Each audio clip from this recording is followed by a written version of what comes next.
Hello दोस्तों, जय मसीह की एक बार फिर से स्वागत है आपका यीशु मसीह के नाम में। और आज जब हम फिर से मिले हैं तो आज हम बात करेंगे। यीशु मसीह 10 लोगों से बातें करते हैं और वो 10 कोड़ियों के विषय में तो आप जानते ही होंगे। 10 कोड़ियों को यीशु मसीह ने चंगा किया और यीशु मसीह के पास वो 10 कोड़ी नहीं लौटे। तो आज हम उसी के बारे में कुछ बातों को देखेंगे। और वो 10 कोड़ी ऐसा क्यों हुआ कि वो 10 में से 9 वापस चले गए और एक वापस आया। और जो वापस आया वो भी सामरी था, एक छोटी जाति का व्यक्ति था उस समय पर। तो हम यहाँ पर जब इस घटना को यूहन्ना की किताब लूका की किताब और उसका 17 अध्याय में 11 से लेकर 19 वचन तक पढ़ते हैं, और जब इसको पढ़ते हैं तो वहाँ पर इस घटना को देखा जा सकता है। और इस घटना को केवल लूका ने रिकॉर्ड किया है और किसी ने रिकॉर्ड नहीं किया।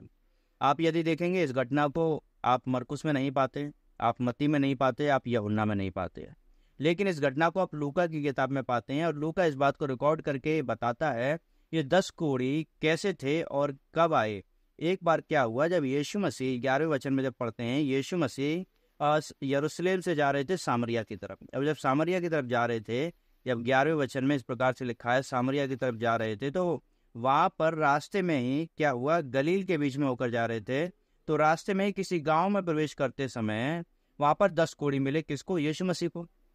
और जब 10 कोढ़ी यीशु मसीह को मिले तो वहां पर ये बातें चल रही थी। और उन 10 कोढ़ियों ने यीशु मसीह को पुकार कर कहा, हे ईश्वर की संतान, हमें क्या कर चंगाई दे, हमें शुद्ध कर। ऊंचे स्वर से पुकार रहे थे वो। दूसरे वचन में इस बात को हम पढ़ सकते हैं। लेकिन तीसरे वचन में जब 13वां जो वचन है, वहां पर इस बात को हम देखते हैं कि यीशु मसीह उन 10 कोढ़ियों से कहते हैं, और क्या कहते हैं, उन्होंने दूर खड़े होकर ऊंचे शब्द से कहा, हे यीशु, हे स्वामी, हम पर दया कर। 14वीं आयत में लिखा है, उसने उन्हें देखकर कहा, जाओ और अपने 23 याजकों को दिखाओ। और जाते समय ही वे शुद्ध हो गए। यीशु मसीह के केवल कहने से, और यीशु मसीह ने इतना कहा कि जाओ और उन्हें उन याजकों को दिखाओ जिनके पास तुम जाकर परमेश्वर की आराधना करते हो। और क्या हुआ, परमेश्वर ने उन्हें शुद्ध किया। और परमेश्वर चाहता था, यीशु मसीह चाहता था कि वे शुद्ध हो जाएं, क्योंकि यीशु मसीह के पास जब कोई वापस आता है, यीशु मसीह के पास जब कोई आता है, तो यीशु मसीह उसे ठुकराता नहीं है। यीशु मसीह उससे प्यार करता है, उसकी चिंता करता है, और चिंता करने के साथ साथ वो उनकी सहायता भी करता है। यीशु मसीह, आज मान लीजिए आज कोई व्यक्ति यीशु के पास आता है, तो क्या यीशु मसीह छोड़ देगा? बिल्कुल नहीं छोड़ेगा। यीशु मसीह तो उससे प्यार करता है, यीशु मसीह उसकी चिंता करता है। और ये समय है कि हम इस बात को समझें कि यीशु मसीह उन 10 कोढ़ियों को जब कहते हैं कि जाओ, जाते ही अपने याजकों को दिखाओ और तुम चंगे हो जाओगे, और जाकर वो चंगे हो जाते हैं और इस बात को करते हैं। तो यीशु मसीह के पास आते जाते समय जब वो 10 कोढ़ी वहां से चले जाते हैं, तो उनमें से एक कोढ़ी वापस आता है। 15वीं आयत में देखें तो वहां पर लिखा है, तब उनमें से एक यह देखकर कि मैं चंगा हो गया हूँ, ऊंचे शब्द से पुकार कर बड़ाई करता हुआ लौट आया। एक कोढ़ी वापस आता है 15वीं आयत के अनुसार, और वो क्या बड़ाई करता है, प्रभु मैं तो चंगा हो गया हूँ, मैं तो ठीक हो गया हूँ। क्या जब कोई हमें कुछ देता है या कुछ चंगाई देता है या हमारी मदद करता है, तो क्या हमें वापस जाकर उसका धन्यवाद देना चाहिए, नहीं देना चाहिए? यदि आपको लगता है देना चाहिए तो कमेंट में लिख के यस कहना, और आपको नहीं लगता है नहीं देना चाहिए तो कमेंट में लिखकर कहना नहीं देना चाहिए। ठीक है, या इस बात को हम कमेंट के द्वारा बता सकते हैं। तो वहां पर इस बात को देखिए कि यीशु मसीह के पास वो कोढ़ी आया, एक कोढ़ी आया केवल, और एक कोढ़ी यीशु के पास आकर कहने लगा कि प्रभु मैं चंगा हो गया हूं, और वो गवाही देने लगा।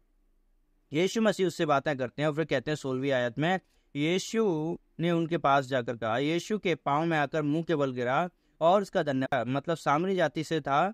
और वो व्यक्ति यीशु के पास आया और माफी मांगने लगा, गिड़गिड़ाने लगा, उसके सामने आकर माफी मांगी और बहुत सारी बातें कहने लगा। तो यीशु मसीह के सामने आकर हमें इस बात को समझना चाहिए कि यीशु मसीह ही चंगा करने वाला परमेश्वर है। 17वीं आयत में यीशु मसीह उससे कहते हैं कि क्या दसों में से क्या 10 की 10 शुद्ध नहीं हुए? क्या 10 की 10 जो कोढ़ी थे वो ठीक नहीं हुए? लेकिन इनमें से 9 कहाँ चले गए? यीशु मसीह कहते हैं उनसे, इनमें से 9 कहाँ चले गए? यीशु मसीह इस बात को देखना चाहते हैं, इनमें से 9 कहाँ चले गए? क्या इस परदेशी को जोड़ कोई और ना निकला? जो परमेश्वर की बड़ाई करे? क्या इस व्यक्ति को छोड़, क्या इस सामरी व्यक्ति को छोड़ कोई और नहीं निकला कि परमेश्वर की बड़ाई कर सके? हो सकता है मेरे दोस्तों कई बार हम परमेश्वर की बड़ाई ना कर पाएं, लेकिन हमें याद रखना है, हमें परमेश्वर की बड़ाई करनी है। यदि जब कोई आपकी सहायता करता है, जब कोई आपकी मदद करता है, तो क्या करना है? हमें उसका धन्यवाद देना सीखना है। यदि नहीं सीख पाए तो ये हमारे जीवन में कमियां हैं, इनको हमें दूर करना है। आज भी परमेश्वर छोटी छोटी भलाइयां हमारी ज़िंदगी में करता है, क्या हम उसका धन्यवाद देते हैं? नहीं देते तो देना सीखना है। हमें याद होना चाहिए कि हमारा परमेश्वर हमें धन्यवाद देने के लिए तैयार है। हमारा परमेश्वर हमें धन्यवाद की आशीषें देने के लिए तैयार है, बस हम उसका धन्यवाद तो देना सीख जाएं। देखिए, मैं एक बात आपको बताऊंगा, धन्यवाद देने से आशीषें बढ़ती हैं, कम नहीं होती। यदि आप देखेंगे, आप किसी का धन्यवाद करते हैं तो व्यक्ति खुश होगा और अगली बार हो सके आपकी मदद करे। लेकिन यदि आप परमेश्वर का धन्यवाद नहीं देंगे तो क्या वो अगली बार आपकी सहायता करेगा? हाँ, वो आपकी सहायता करेगा, आपको जीवित रखेगा, आपको खाना खिलाएगा, सब कुछ करेगा, लेकिन वो दिल से नहीं होगा। लेकिन आप उसके मन के अनुसार नहीं होंगे। जब हम उसको धन्यवाद देते हैं तब हम उसके मन के अनुसार बन जाते हैं और हमारी आशीषें डबल, ट्रिपल और 4 गुना हो जाती हैं। यदि हम अपनी आशीषों को बढ़ाना चाहते हैं तो हमें इस बात पर ध्यान देना होगा कि यीशु मसीह वास्तव में उन 10 कोढ़ियों को चंगा किया, लेकिन एक व्यक्ति जो उसके पास आया, उसको धन्यवाद दिया। परमेश्वर चाहता है मैं और आप उस व्यक्ति की तरह बने, चाहे भले ही छोटी बातें हों। लेकिन परमेश्वर छोटी बातों के लिए हमें नहीं बुलाया, परमेश्वर ने हमें बड़ी बातों के लिए बुलाया है। लेकिन वो चाहता है हम उसका धन्यवाद देने वाले उसके बच्चे बन जाएं। जब हम उसका धन्यवाद देना सीख जाएंगे, परमेश्वर उन 10 कोढ़ियों की तरह हमारी ज़िंदगी में भी चमत्कार करने लग जाएगा। हो सकता है आपने आज तक बहुत सारी बातों के लिए प्रभु का धन्यवाद ना दिया हो, तो आज से धन्यवाद देना सीख जाइए और प्रभु में बढ़ते रहिए। वीडियो को लाइक करना और क्या करना है, इसको शेयर कर देना है और चैनल को सब्सक्राइब करके दूसरों तक भी भेजिए, ताकि वो भी यीशु मसीह के वचन के अनुसार, यीशु मसीह जैसा चाहते हैं उस प्रकार से अपने जीवन को गुजार सके। तो वीडियो को क्या करना है, लाइक कर देना है और चैनल को सब्सक्राइब कर लेना है।